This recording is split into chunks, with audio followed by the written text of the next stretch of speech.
Okay, now we're going to continue with some more experiments. Suppose we toss 3 fair coins. What's the probability of getting all heads, 2 heads and a tail, or no heads? Well, you can actually look at the sample space here. If you take a look here, you'll see the sample space of all the possible tosses of the 3 coins. Now, there's 8 here, and by the way, you could actually figure out there's 8 because there's 2 ways that each coin could land. So you could just use the multiplication principle and say 2 times 2 times 2 equals 8.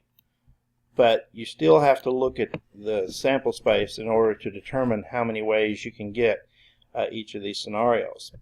So the number of ways we can get all heads, there's only one, and that's this right here, head, head, head. So that probability is actually going to be 1 out of 8. So the probability of that is going to be 1/8. Okay, so now what about 2 heads and 1 tail? Well, there's 3 ways that could occur, and you can see head, head, tail, head, tail, head, or tail, head, head. So the number in the event space is 3.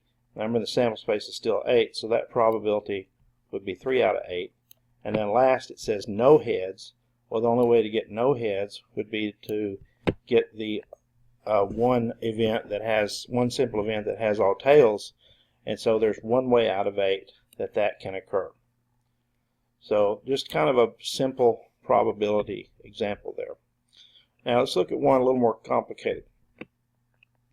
Suppose we select 3 cards from a standard deck of cards, and let's find the probabilities that it mass below. Now we're going to assume that each simple event or each 3-card hand is equally likely to occur, and we know the number in the sample space is 22,100 from our previous discussion. So the first event is of getting 2 face cards and 1 non-face card. Well, I have to figure out how many ways that can occur. Well, you know there's 12 face cards, and so you need to figure out how many ways out of 12 face cards I can choose 2. But that's not the only operation on getting 2 face cards and 1 non-face card. You got to multiply this by the number of ways to get 1 non-face card out of the 40 non-face cards. So even if you get 2 face cards, you've still got a lot of ways that they can be matched up with a card that's not a face card. So you have to multiply the number of possible ways to get 2 face cards out of 12 by the number of ways to get 1 non-face card out of 40. And that gives you 2,640.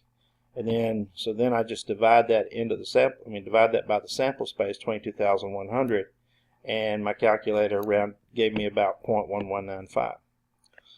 Now, what about getting all kings? Okay, well this one's actually pretty easy. You just say, you actually can just use this right here. Out of 4 kings, how many ways can I choose 3? Because you got to get all kings, you got to get 3. Now, I went ahead and wrote 48 choose 0, which doesn't hurt anything because anytime you have a combination choose 0, it's equal to 1. So you can put this factor or not, it doesn't matter.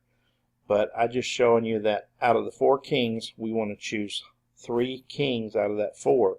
And then out of the 48 non-kings, I'm going to choose none. So there's 4 ways that can occur, and then out of the sample space, 22,100. So that came out to be 0.00018. And now how about 2 kings and 1 jack?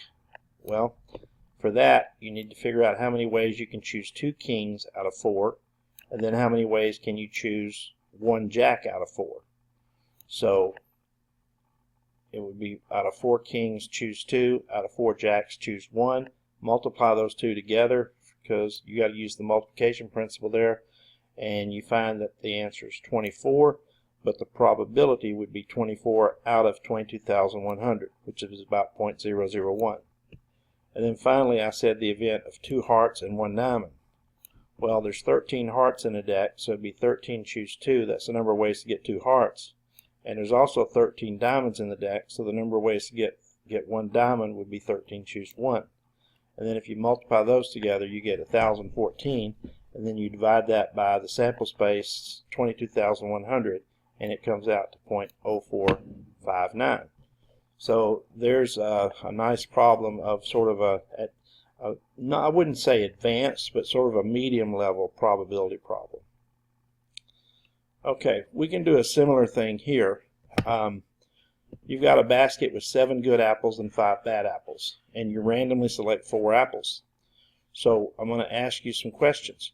What's the probability that exactly 3 of the apples are good apples? Okay, well, before we get into this, let's go ahead and talk about the number in the sample space before we calculate probabilities. Your sample space is just how many samples of 4 apples could you have. So, well, you've got a total of 12 apples, right? So, out of 12 apples, you want to know how many ways you can choose 4. And that's actually 495.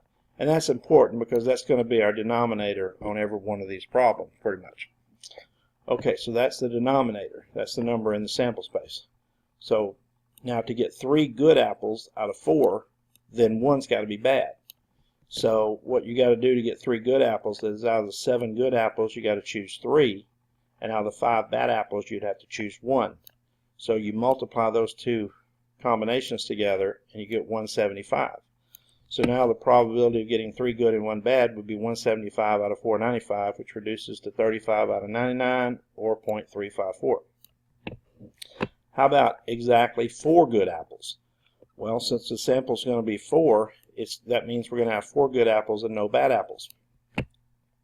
So basically, you just got to ask yourself, how many ways can I choose 4 good apples out of 7 good apples? So it'd be 7 choose 4. Now this part right here, like I said a while ago, it's just saying that out of the 5 bad apples, you're choosing none in this group. So, and again, you don't have to write that because that's 1. So this is actually 35, and then the sample space is still 495. So the probability of this event would be 35 out of 495, which is 7 over 99, or 0.071. Now what about no good apples? Well, that would mean 0 good and 4 bad apples. Well, in that case, that means out of the 7 good apples, you're going to choose none, and out of the 5 bad apples, you're going to choose 4. Well, and that's actually going to be 5. So the probability here would be 5 out of 495, which is 1 out of 99, or 0.01 roughly. What about exactly 5 good apples? Well, that's not possible, because you're only selecting 4 apples, so there's no way you can get 5 good apples if you're only selecting 4 apples.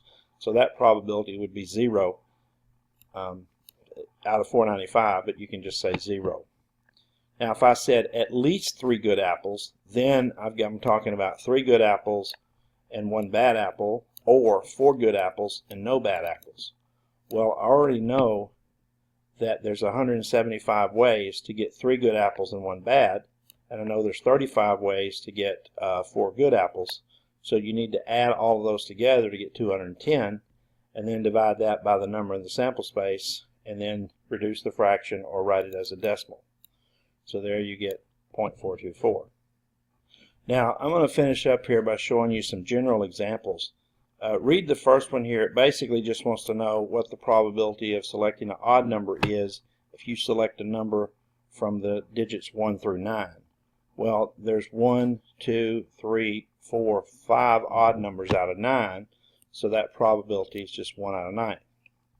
The second one says a single card is selected from a deck of cards. Find the probability that a face card is selected, or a jack, queen, or king. Well, the number in the sample space, you know, if you're selecting a single card, you know there's 52 elements in the sample space, and you can actually count the number of face cards. There's actually 12 of them, so the probability of this event occurring would be 12 out of 52, which reduces to 3/13. Okay, now this one here is a little bit like the 7 good apples and the 5 bad apples, but here I've got I'm still selecting 4. I'm selecting a sample of 4, committee of 4, but instead of choosing from good apples and bad apples, I'm choosing from men and women. Now you can make your own private joke on that if you want to, but we've got 5 men and 6 women. And then I'm going to say, what is the probability that the committee will consist of 2 men and 2 women? Well, in order to get that, I got to figure out the number of ways to get 2 men and 2 women. So that would be out of the 5 men choose 2, and out of the 6 women choose 2. And so that would be the number of ways you could get 2 men and 2 women. Well, then on the bottom you've got to determine all of the possible 4-person committees that could be selected. And since there's a total of 11 people, then the total number of 4-person committees possible would be 11 choose 4. And then you can just plug this in your calculator to get the 0.4545. Now, suppose your class has 50 students. There are 23 students major in psychology, 16 in sociology, 7 are seeking a double major in both. If a student is selected randomly, what is the probability that you pick these students? Well, if you draw the Venn diagram, I'll probably make this easier.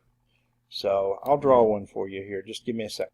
Okay, so here's the Venn diagram. This circle on the left represents psychology. The circle on the right represents sociology. And so I have 50 total students. 23 are in the psychology circle, 16 are in the sociology circle, and 7 are in the middle of the two. So if you take 7 from 23, you get 16 that are just majoring in psychology. Take 7 from 16, you get 9 that's just majoring in sociology. And then all this adds up to 32 if you add this up, and take that away from the 50 students, and that means there's 18 out here that are majoring in neither. So now you can answer the question, how many in psychology alone? 16 out of 50, 0.32. What's the probability majoring in sociology alone? 9 out of 50, which is 0.18. What about either psychology or sociology? Well, you can use the addition principle, or you can just add these three together. Since I've already done that for you, broken it up for you, there's 32 that are majoring in one or the other, so that's 0.64. And then majoring in psychology, neither psychology nor sociology. Well, that's these 18 out here. So 18 out of 50 is 0.36. And then not majoring in psychology, that would be the 9 here, over here, and then the 18 out here are not majoring in psychology, so that's 27 out of 50 that's not majoring in psychology, and that's 0.54. So you can answer questions like that pretty easily if you draw a Venn diagram. Okay, this is another one of those good apple, bad apple problems.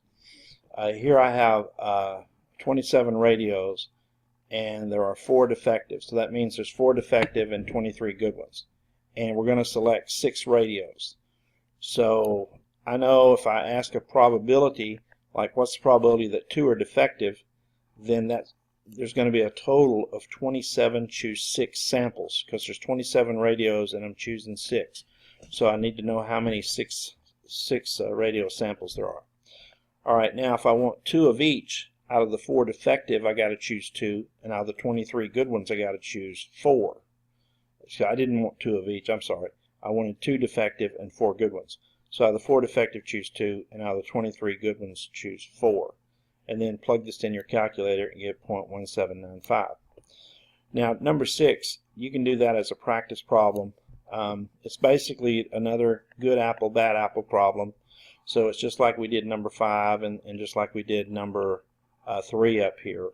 So you can work that one and then move on when you've got it finished. Okay, number 7 is basically the same thing.